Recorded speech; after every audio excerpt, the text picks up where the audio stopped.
This little tablet on your nightstand Crower, the one that helps you fall asleep too, I want to ask you something important before we go any further.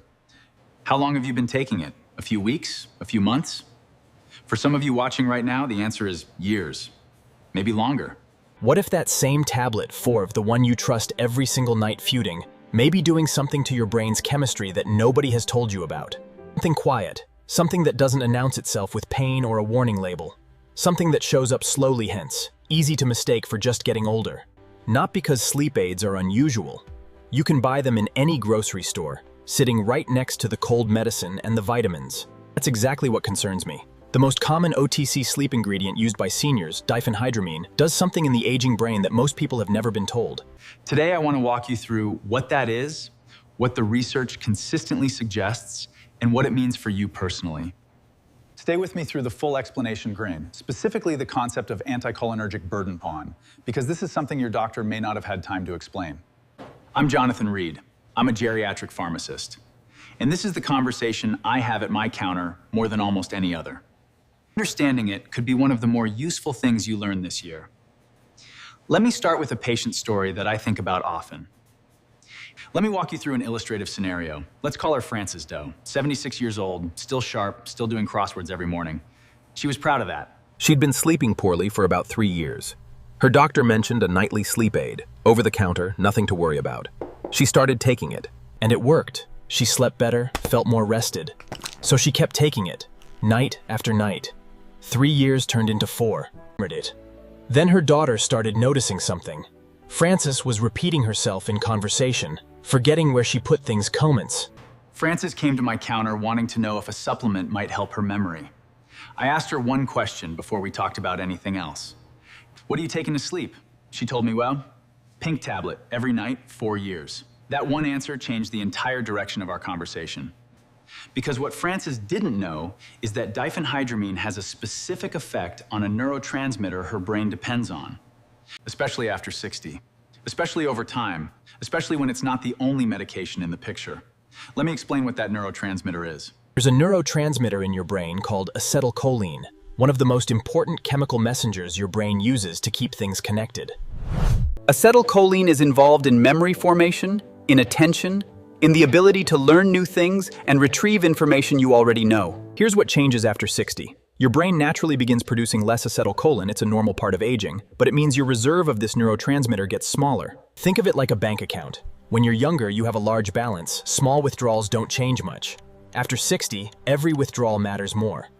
Now, diphenhydramine, the active ingredient in your sleep aid, is what pharmacologists call an anticholinergic drug. That word is important.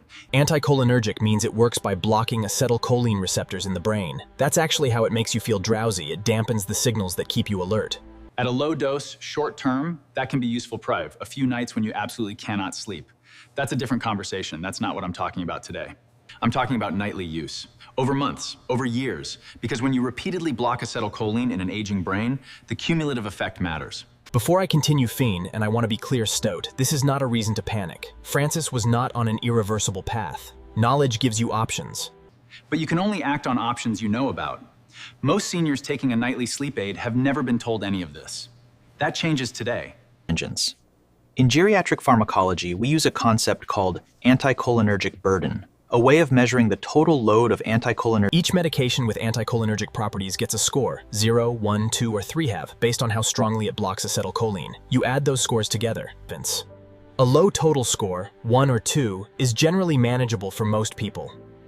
A score of 3 or higher in seniors. Now here's where this becomes personal.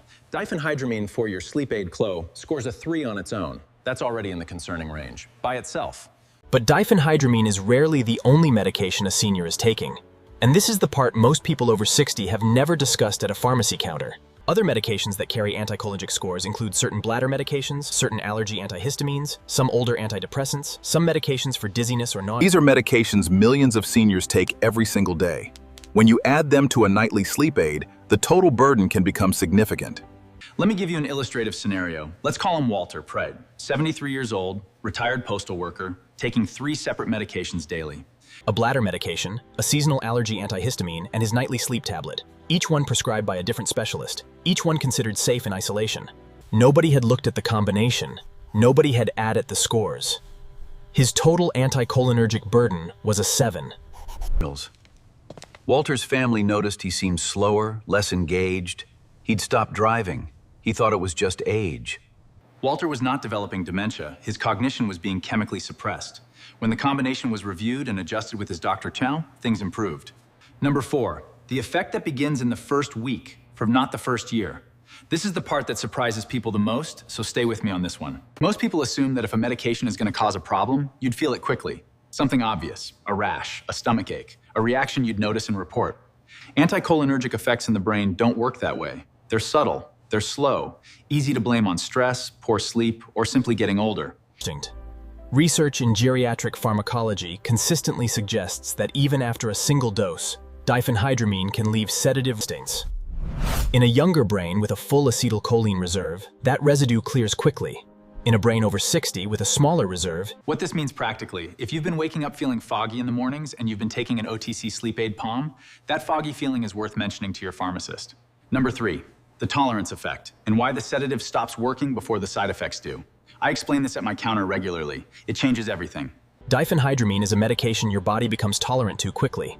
Research suggests that within 3 to 5 nights of regular use, the sedative effect begins to diminish. But here's what doesn't diminish at the same rate: the anticholinergic burden on the brain. The acetylcholine blocking continues, you're getting less benefit and the same hidden cost. So the person still taking diphenhydramine 3 years later may not even be getting meaningful sleep improvement anymore. The sedation faded, the burden didn't. If you feel like your sleep aid stopped working as well, Kyle, that's a real pharmacological phenomenon. It's not in your head, and it's a signal worth bringing to your pharmacist. Number 2, the fall risk. I want to talk about this carefully, cheers, because falls are one of the most serious health events for adults over 60, and this link is underestimated.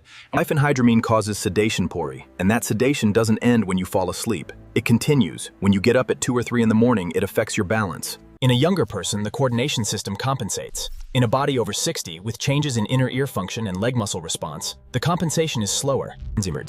Research has consistently linked anticholinergic medications, including diphenhydramine, to increased fall risk in seniors. Not a theoretical. I ask my patients, how many times have you gotten up at night in the last month? And have you felt unsteady when you do? If yes, Poe, that conversation belongs with your pharmacist. The good news is that fall risk associated with medication is modifiable. That's not a permanent sentence pro, and modification starts with awareness. And number 1, the most important thing I'll tell you today. Number 1 isn't diphenhydramine alone. Number 1 is a pattern. A pattern I see in 1 out of every 3 patients who come to my counter over 65. Most seniors with a high anticholinergic burden don't know they have one. Because no single medication was ever flagged, no single doctor visit ever caught it. It was built quietly, over time, through prescriptions that were each individually appropriate. The sleep aid from the pharmacy, the bladder medication from the urologist, the antihistamine from the allergist, the old antidepressant that was never reevaluated, and Each one reviewed in isolation, never reviewed together. And this is where the pharmacist, not the specialist, is often the first to see the full picture. because we see everything in the same bag, we fill all of them. We're the ones who can count the total. That's the conversation that changes things. The reason Francis seemed foggy wasn't age. The reason Walter felt slower wasn't inevitability. It was a number. A burden score. I want to say that one more time because it matters. This is modifiable. Your anticholinergic burden is not a fixed sentence. It is a clinical variable. And knowing that how, truly understanding it how, gives you something most people your age don't have. It gives you the right question to ask. So let me walk you through exactly what I tell patients in Francis' situation POTH, what a practical, realistic response to this information looks like. The first thing I recommend, make a complete medication list. Every prescription, every OTC product, every supplement. This list is the foundation of every useful healthcare conversation you'll have. Your pharmacist can review it through the lens of anticholinergic burden. Most physicians don't have time to do this. Second step, book a medication review with your pharmacist, not just a pickup, not a quick question at the counter. Ask specifically for a medication review. Bring the list. Ask your pharmacist to look at your total anticholinergic burden. Use those exact words. I'd like to know my anticholinergic burden score. That question tells us you've done your homework. Third, if you've been taking diphenhydramine nightly for more than 2 to 4 weeks, ask whether an alternative would be appropriate. There are options with a lower anticholinergic burden. Melatonin works through a completely different mechanism. It doesn't block acetylcholine. It signals your brain's internal clock, and research links low-dose melatonin to sleep improvement in seniors. Sleep hygiene adjustments, consistent bedtime, less screen exposure before bed, less caffeine after 2 p.m. I want to be clear, I'm not telling you to stop any medication. I'm not your pharmacist. I don't know your full history. Any change requires a real conversation. What I am telling you is this: you now have a framework, a vocabulary, a set of questions that can make your next conversation with your pharmacist far more useful. Fourth step, and this one is for people watching who have a parent, spouse, or sibling over 60 using a nightly sleep aid. Have you ever talked to your pharmacist about anticholinergic burden? Is a question that could open a door that's been closed for years. That costs you one conversation. Frances eventually had that conversation. She and her doctor reviewed her regimen, found alternatives. Her mornings got clearer. Let me bring this together. We talked about diphenhydramine, the most common OTC sleep ingredient, and its anticholinergic mechanism, how it works by blocking acetylcholine in the brain.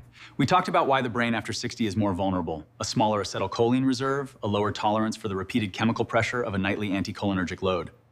We talked about 4 things I want you to remember: the next day sedation that lingers longer than you think, the tolerance that fades before the burden does, and we talked about what you can do a complete medication list, a dedicated medication review, the right question asked to the right person. What is my anticholinergic burden score? I know that for some of you, this feels heavy. You've been taking something for years, trusting it true, and now you're hearing something that complicates that trust. But I want you to reframe it. The fact that you watched this all the way through means something. It means you're someone who wants to understand, not just comply. That matters. You now know something most people your age don't. You know what anticholinergic burden is. You know why it matters specifically to a brain over 60. Not questions that challenge your doctor peer, questions that help your doctor help you. Questions that help your pharmacist see the full picture. That's the difference between a patient and an informed patient. If someone you care about is taking a nightly sleep aid, a husband, a mother, a sister, a friend of, please share this video with them. You can send it directly, describe what you learned, or simply say, I heard something you should know about. Sometimes passing the right information is the most important thing you can do.